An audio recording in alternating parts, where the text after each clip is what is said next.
Fala pessoal, bem-vindos a mais um vídeo. Hoje eu quero que vocês fiquem até o final desse vídeo porque eu preparei um vídeo muito bacana para vocês. Eu vou entregar para vocês aqui hoje mais conhecimento do que 99,9% dos cursos pagos que vocês têm sobre economia, sobre o mercado financeiro. E vou entregar tudo para vocês de graça hoje nesse vídeo. Então fique até o final do vídeo. É um vídeo que não é muito complexo, mas que vai mostrar para vocês como prever certos movimentos no mercado, como observando certos indicadores nós conseguimos projetar se vai haver uma alta no mercado, uma queda no mercado, se o mercado vai ficar de lado, que é algo que 99,9% dos cursos por aí não ensinam para vocês, tá certo? E esse vídeo vai ensinar pelo menos parcialmente, né? Então aí tem outros indicadores que dá pra gente trazer em outros vídeos que acrescentam um grau de complexidade maior. Esses que eu vou passar para vocês acabam sendo mais a ponta do iceberg, mas essa ponta do iceberg já vai acrescentar muito mais do que boa parte dos influencers e dos educadores financeiros acabam acrescentando. Enfim, vamos para o nosso vídeo. Mudanças na volatilidade de acordo com um IV percentile, ou então percentil, né, em português. Então tem um estudo aqui, pessoal, do Option Samurai. Eu já trouxe, acho que um outro estudo deles para vocês e também já mostrei o site para vocês, mas vou trazer aqui em forma de PowerPoint mais resumido esses estudos. Então eles fizeram um estudo observando a volatilidade no S&P, no IWM, que é o ETF do Russell 2000, o Russell 2000, que são small caps nos Estados Unidos, e do QQQ, que é o ETF da Nasdaq nos Estados Unidos, tá certo? Então ele pega a volatilidade de acordo com o percentil, que eu tenho vídeos aqui explicando, volatilidade percentil, IV Rank, enfim, então deem uma pesquisada aí se vocês não sabem o que eu estou falando e nesse vídeo vai estar explicando certinho para vocês, tá certo? Enfim, e pega essa volatilidade percentil ali a 10, 25, então menos do que 10, menos do que 25, menos do que 50 na média, mais do que 50, mais do que 75 e mais do que 90. E ele pega ao longo de 5 dias, 10 dias, 20 dias, 30 dias, ele pega a alta de volatilidade ou baixa na volatilidade nesse ETF de acordo com o IV percentil. Então, quando o IV percentil está baixo, ou seja, a volatilidade das opções está baixa, por exemplo, menos de 10%, nós vamos ver que essa volatilidade tende a aumentar. Então, ali no S&P aumenta 6%, 7%, 5%, 5%. Se a gente vê 5 dias, 10 dias, 20 dias, 30 dias. E quando ela está muito alta, essa volatilidade tende a diminuir. Então ali, se estiver num percentil acima de 90%, ou seja, volatilidade muito alta, essa volatilidade tende a reduzir para 2,6%, 5,3%, 16,7% e 28,4% ao longo de 5, 10, 20, 30 dias. E nós podemos ver algo parecido acontecendo no Nasdaq e também no Russell 2000. E à medida que essa volatilidade vai aumentando, então ali menos do que 25, menos do que 50%, ela tende geralmente, então vocês podem ver que no caso do SPY, não é isso que aparece para a gente ter essa informação, mas ao longo aí de várias ações, vários ETFs, o que tende a acontecer geralmente é ela não aumentar tanto. Então vocês podem ver que em 5 dias a volatilidade abaixo de 50 não aumenta tanto quanto a volatilidade abaixo de 10. E a mesma coisa 10 dias. Já quando chega a 20 dias e 30 dias, isso acaba mudando. Mas generalizando não é isso que acontece, tá certo? E aí também a mesma coisa quando a volatilidade está alta. Então vocês podem ver que 30 dias, quando está acima de um percentil de 90, a volatilidade tende a cair mais. Acima de 75 tende a cair menos, mas ainda cai muito. E acima de 50 cai menos, mas também ainda cai muito. E quanto maior esse prazo, vocês podem ver que cai mais. Então 30 dias cai mais do que 5, por exemplo. E quando ela está baixa, vocês podem ver que tende a subir mais no longo prazo. Então, geralmente, generalizando, sobe mais ali em 30 dias do que sobe em 5 dias. Aí nós também temos essa informação de alta ou queda na volatilidade, observando o GLD, que é um ETF que vai dar para a gente o preço do ouro, o SLV, que é um ETF que vai dar para a gente o preço da prata, e o USO, que é um ETF que vai dar para a gente o preço do petróleo. Agora, observando as ações, nós temos Amazon, Walmart, Facebook, ou Meta então, AMD, General Electric, Apple, Microsoft, Tesla e Bank of America. E nós vemos também uma correlação parecida. Quando a volatilidade está baixa, quanto mais baixa tende a subir mais e quanto mais alta tende a cair mais. Então, começando nosso vídeo mostrando uma correlação entre alta volatilidade, queda na volatilidade e baixa volatilidade e alta nessa volatilidade. Agora vamos observar a mudança na volatilidade realizada de acordo com o RV percentil, ou seja, um percentil da volatilidade realizada. Então, quando a volatilidade realizada está muito baixa, a volatilidade realizada tende a aumentar e quando a volatilidade realizada está muito alta, ela tende a diminuir. Volatilidade realizada vai ser basicamente o movimento que vai ter nessa ação. Então, quando aquela ação tem um movimento muito agressivo de alta ou de baixa, ela tende a ter, ao longo dos dias, cada vez um movimento menor, seja de alta ou de baixa. E quando ela tem movimentos muito pequenos de alta ou de baixa, ou seja, volatilidade realizada pequena, ela tende, nos próximos dias, próximas semanas, ter uma volatilidade realizada maior, ou seja, movimentos maiores de alta ou de baixa. Isso acontece também nos ETFs do ouro, prata e petróleo, e isso também acontece nas ações. Agora vamos falar um pouquinho de skill. Tem uns vídeos que eu falo a respeito de skill já, então se vocês tiverem mais dúvidas, deem uma olhada aí no histórico do canal. Mas o skill vai ser o quanto aquelas opções a 1, 2 desvios padrão valem em relação àquelas opções at the money. Geralmente nós temos um skill grande nas puts, ou seja, aquelas puts a 1, 2 desvios padrão, elas têm um valor muito alto em relação às puts at the money. Isso se nós compararmos, por exemplo, a relação entre as calls at the money e as calls a 1 a 2 desvios padrão. Ou seja, as puts vão ter um certo valor at the money e as puts out of the money vão ter um outro certo valor. Já nas calls, aquelas calls at the money vão ter um valor geralmente um pouco maior, mas aquelas calls out of the money, a 1, 2 desvios padrão, principalmente olhando ali 2 desvios padrão, vão ter um valor menor comparativamente. Ou seja, uma relação de prêmio maior nessas puts out of the money. Por isso também que a estratégia de venda de put out of the money acaba sendo uma estratégia interessante e lucrativa no longo prazo, que é o que eu vou falar também para vocês depois. Mas geralmente nós temos um skill alto, que é esse prêmio muito grande nas puts e ao mesmo tempo um prêmio pequeno nas calls. Agora, nós podemos às vezes ter um skill baixo, que seria um prêmio menor nas puts e um prêmio maior nas calls out of the money. Ou seja, essa relação de prêmio acaba sendo inflada um pouco mais nas calls out of the money e desinflada nas puts out of the money. Geralmente, quando o mercado está tendo altas fortes, nós temos um skill alto, ou seja, muito prêmio nas puts e pouco prêmio nas calls. Quando o mercado está mais lateral, nós costumamos também ver um prêmio maior nas puts e menor nas calls, mas às vezes já tem um prêmio um pouco maior nas calls. E quando o mercado sofre grandes quedas, nós, via de regra, vemos um prêmio menor nas puts out of the money e um prêmio maior nas calls out of the money. E aí nós temos um skill baixo no caso. Porque em condições normais de temperatura e pressão, ou seja, um skill alto, o mercado projeta que pode haver um movimento de cauda em algum momento, ou seja, um movimento de queda muito agressiva, muito rápida.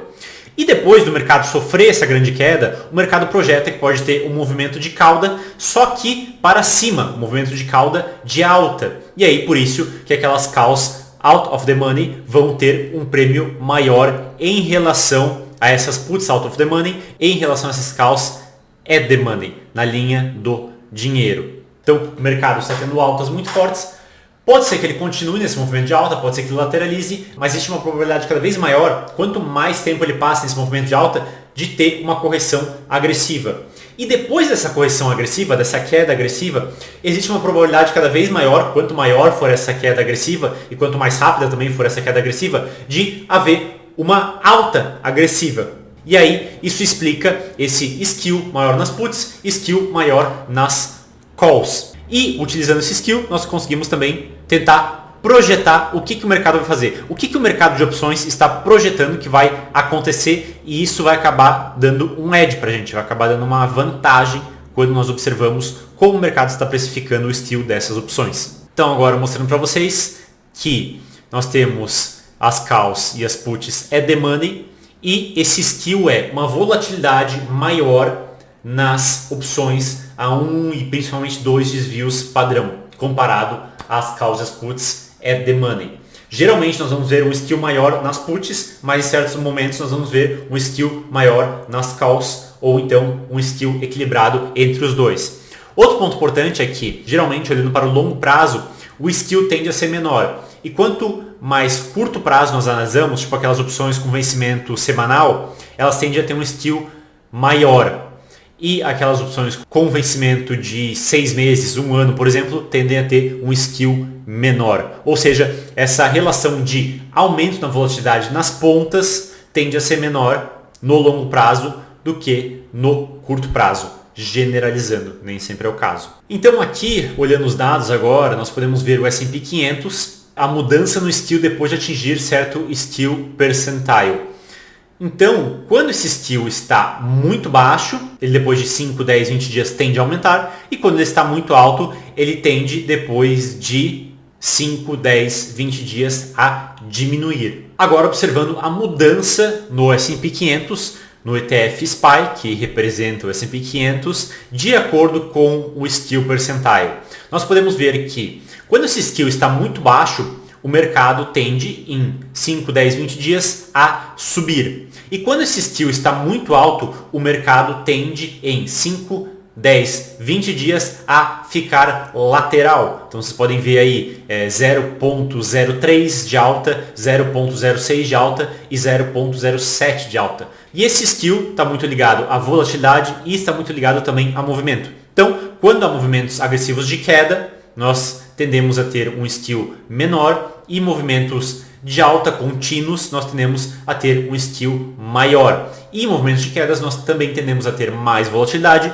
E em movimentos de alta, e principalmente movimentos contínuos e pequenos de alta, ou até um mercado de alta barra lateral, nós tendemos a ter menos volatilidade e também um skew maior. O que também representa um certo medo do mercado de haver uma queda agressiva, uma queda de 2, 3, 4, 5 desvios padrão no mercado. Agora vamos analisar o RSI, aqui no Brasil também conhecido como IFR, que é o índice de força relativa, e o movimento das ações de acordo com o que o FR está fazendo. Então nós temos aqui um backtest de 2016 a 2022, onde nós pegamos o retorno do S&P 500. Então vocês podem ver que quando o IFR ele está baixo, ou seja, sobrevendido, nós tendemos a ter uma alta no preço do S&P 500, e quando o IFR de 14 dias está alto, ou seja, sobrecomprado, nós tendemos a ter uma baixa. Vocês podem ver isso na nossa tabela.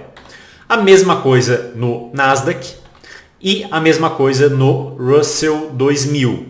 Agora nós temos outra tabela que é de 2015 a 2019, ou seja, nós não pegamos o bear market de 2020, nós não pegamos aquela grande queda de 2020, pegamos aí basicamente um bull market 2015 a 2019. Nós podemos ver que esses dados ficam muito mais claros. Quando nós temos um IFR, um RSI sobrevendido, nós tendemos a ter uma alta, ou seja, quando o mercado tem grandes quedas, vale a pena comprar. Quando o mercado tem grandes altas, vale a pena vender. É isso que esses dados mostram pra gente. Então, aquela velha estratégia, compra na baixa e vende na alta, funciona, e funciona muito melhor em bull markets. Quando nós voltamos aqui para mercados mais laterais, essa estratégia acaba não funcionando tanto.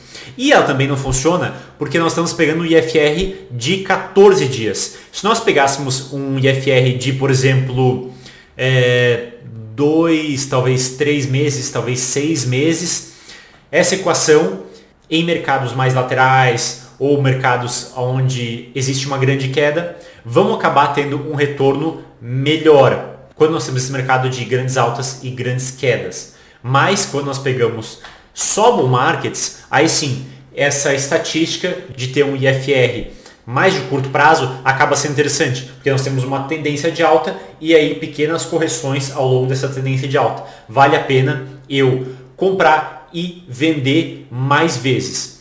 Quando nós temos um mercado, e que é geralmente o que o mercado brasileiro acaba fazendo, altas maiores, quedas maiores, altas maiores, quedas maiores, e no final do dia acaba ficando mais ou menos no mesmo lugar, ou tendo pequenas altas depois de grandes altas e grandes quedas, ou quedas medianas e altas medianas, nós termos um RSI, um IFR, observando algo mais longo prazo, não aí 2 semanas, mas analisando alguns meses, isso tende a ter um resultado melhor, tá certo? Aí a gente não fica tanto no ruído do curto prazo e faz uma análise um pouco mais de longo prazo nas nossas compras e nas nossas vendas, de forma que isso tende a gerar resultados mais interessantes. Agora vamos analisar com vocês a venda de puts no S&P 500 e renda fixa com T-bills nos Estados Unidos. Nós temos um gráfico aqui mostrando algumas estratégias. Então nós temos a venda de calls, a venda coberta de calls no S&P 500, que é o BXM. Então são venda de calls at the money, na linha do dinheiro. Temos também o BXY, que é a venda de calls aí mais out of the money, mais fora da linha do dinheiro. E temos também a venda de puts na linha do dinheiro, e o dinheiro que vai ser utilizado como margem para fazer essa venda será investida em T-bills. E aí nós temos também o S&P 500, o Russell 2000 e alguns outros índices. Nós podemos ver que o índice que teve o melhor retorno foi a venda de puts e investimento em T-bills. E eles pegam um período de 1988 até 2011. Depois disso nós temos a venda de calls cobertas um pouco fora do dinheiro, depois a venda de calls na linha do dinheiro e depois o S&P 500. Ou seja, dessas estratégias, a que teve o melhor retorno foi: invisto meu dinheiro em renda fixa, ali no Tesouro Americano, e fico fazendo venda coberta de put. Não só foi a estratégia que teve o melhor retorno, mas foi também a estratégia que, comparando a venda coberta de call e comparando o S&P 500, teve a menor volatilidade, ou seja, teve também um menor risco, se nós utilizarmos volatilidade como uma métrica para risco, que é o que boa parte das pessoas e boa parte do mercado acaba fazendo. Ou seja, o estudo mostrando que a venda de put é uma estratégia vencedora, mas não só a venda de put, também a venda de put auxiliado à renda fixa. Agora, tem um ponto importante. Os Estados Unidos não pagam um juros tão alto e o mercado acionário americano é basicamente o mercado com a melhor performance na história do planeta. Então isso acaba gerando uma vantagem muito maior para a simples compra do índice S&P 500 ou então para a compra do índice S&P 500 com venda coberta. Já no mercado brasileiro, nós temos uma renda fixa que paga bem, uma renda fixa que inclusive tem uma performance melhor do que a bolsa, e nós temos uma bolsa que tem uma performance ruim, uma bolsa que fica muito lateral e quando sobe, sobe pouco. Isso faz com que essa estratégia de alocar o meu dinheiro em renda fixa e utilizar esse dinheiro como garantia para a venda de put tenda a ter um retorno muito superior ao simples buy and hold do Ibovespa, ou então a compra do Ibovespa e venda coberta no Ibovespa. Ou seja, essa estratégia tende a, no Brasil, ter um retorno muito melhor do que nos Estados Unidos. Aí aqui nós comparamos, em média, o retorno da venda de put com o S&P 500. E aqui nós temos também a análise dos meses, temos a correlação e temos também o retorno do S&P 500 e do índice de venda de puts em diferentes tipos de mercados. No mercado de alta, no mercado lateral e no mercado de queda. Podemos ver que no mercado de alta, a venda de put tende a não retornar tanto quanto o S&P 500. Já no mercado lateral, tende a retornar muito mais do que o S&P 500. E no mercado de queda, tende a perder menos do que o S&P 500. E a volatilidade na venda de puts tende a ser menor. Aí aqui um gráfico comparando simplesmente a venda de puts e o investimento em renda fixa, que seria aí no caso dos Estados Unidos as T-bills, com a venda de put. Podemos ver que o investimento em renda fixa com venda de put nos dá um retorno muito melhor. Então você não pode simplesmente depositar lá 100 mil na sua corretora e ficar vendendo put. Você tem que colocar esse dinheiro na renda fixa para ficar rendendo e utilizar esse dinheiro como margem para a venda de put. Essa é uma estratégia muito melhor.